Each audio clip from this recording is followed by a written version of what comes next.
Good morning everyone. Deepti S के education hub channel पर आपका स्वागत है। पिछले वीडियो में हम प्रश्नावली 5.1 के कुछ क्वेश्चन हल कर चुके हैं। आज हम इसी प्रश्नावली के आगे के क्वेश्चन हल करेंगे। हमें एक श्रेणी दी हुई है और हमें ज्ञात करना है कि क्या यह एक समांतर श्रेणी है। दिया है 1 का वर्ग, कॉमा 3 का वर्ग, कॉमा 5 का वर्ग, कॉमा 7 का वर्ग, कॉमा डैश डैश डैश। हम निकालेंगे A2 माइनस A1 अर्थात दूसरे पद में से हम प्रथम पद को घटाएंगे। दूसरा पद है 3 का वर्ग माइनस पहला पद है 1 का वर्ग बराबर 3 का वर्ग 3 इंटू 3 अर्थात 9 माइनस 1 का वर्ग 1 इंटू 1 अर्थात 1 बराबर 8 प्राप्त होगा। अब हम देखेंगे A3 माइनस A2 अर्थात तीसरा पद 5 का वर्ग माइनस 3 का वर्ग। हम जानते हैं 5 का वर्ग होता है 25 और 3 का वर्ग होता है 9। जब हम इन दोनों को घटाएंगे तो हमें 16 प्राप्त होगा। हम देखेंगे कि सार्वंतर हैं समान नहीं है। इसमें 8 आया है और इसमें 16 आया है। चूंकि सार्वंतर समान नहीं है अतः यह एक समांतर श्रेणी नहीं है। यदि सार्वंतर समान होते तो यह एक समांतर श्रेणी होती। नेक्स्ट क्वेश्चन है -10, -6, -2, 2 डैश डैश डैश। हम यहाँ देखेंगे A2 माइनस A1 अर्थात -6 माइनस माइनस 10 बराबर -6 प्लस 10 बराबर 4। अब हम निकालेंगे A3 माइनस A2। A3 का मान है -2 माइनस A2 का मान है -6 बराबर -2 प्लस 6 अर्थात 4। अब हम A4 माइनस A3 निकालेंगे तो चौथा पद 2 माइनस तीसरा पद -2 बराबर 2 प्लस 2 बराबर 4। हम देखेंगे कि यहाँ सभी का मान 4 आया है अर्थात सार्वंतर समान है अतः यह जो श्रेणी है यह समांतर श्रेणी है। और हम इसके अगले पद जब निकालेंगे अगला पद पांचवा पद A5 बराबर होगा A4 प्लस 4 अर्थात चौथा पद प्लस सार्वंतर बराबर 2 प्लस 4 बराबर 6। छठा पद निकालेंगे A6 बराबर पांचवा पद प्लस 4 अर्थात 6 प्लस 4 बराबर 10। इसी प्रकार सातवां पद A7 बराबर होगा A6 प्लस 4। A6 का मान 10 और सार्वंतर का मान 4 तो हमें 14 प्राप्त होगा अर्थात इस श्रेणी के आगे के जो पद हैं वो 6, 10 और 14 होंगे।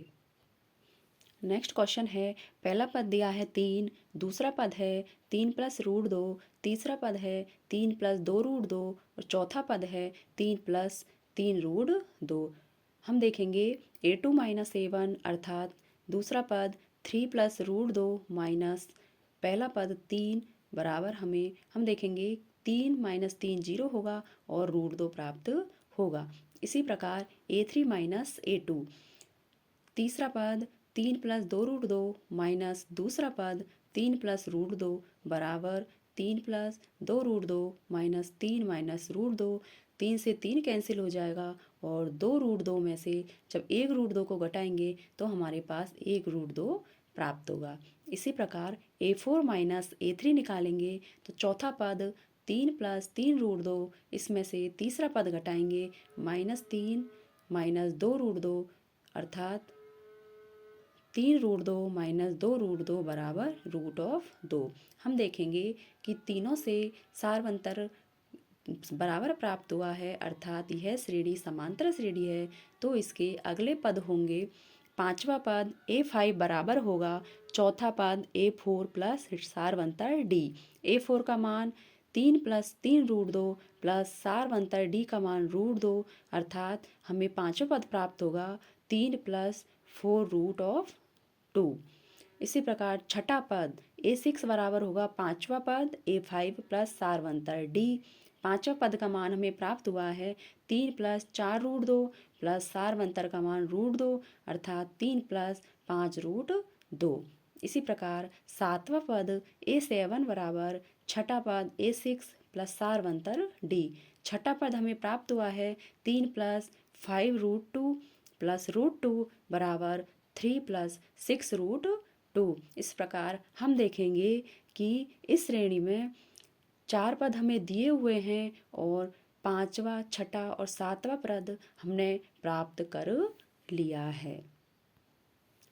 नेक्स्ट क्वेश्चन दिया है √2, √8, √18, √32 डैश डैश डैश। हम यहाँ देखेंगे A2 माइनस A1 अर्थात दूसरा पद √8 माइनस √2 बराबर, हम जानते हैं 8 को हम 4 और 2 के पदों में गुणा के रूप में लिख सकते हैं।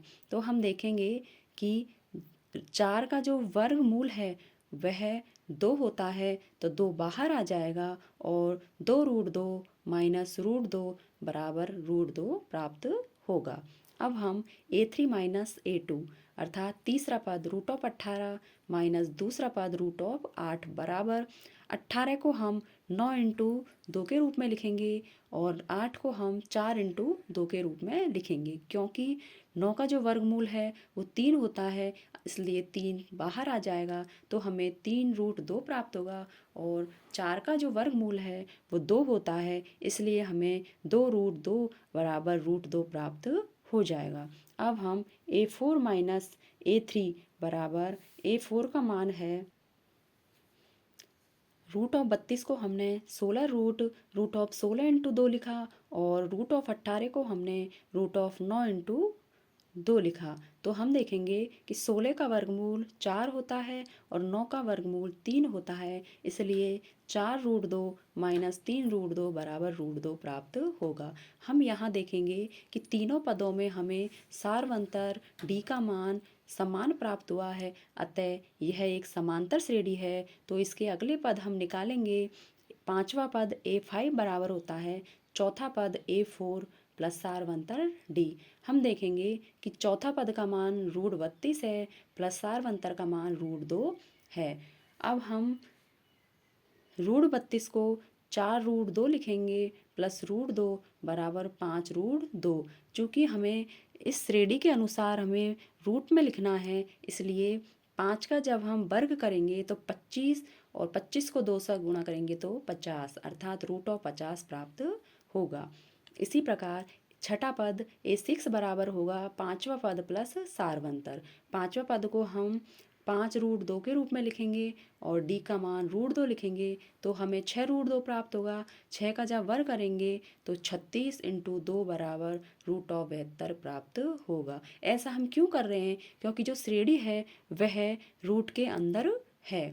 सातवां पद A7 बराबर होगा छठा पद प्लस D। छठा पद 6√2 प्लस √2 बराबर 7√2 बराबर √98 प्राप्त होगा। इस प्रकार हम इस प्रश्नावली को कंप्लीट कर चुके हैं। नेक्स्ट वीडियो में हम प्रश्नावली 5.2 को हल करेंगे। मिलते हैं नेक्स्ट वीडियो में।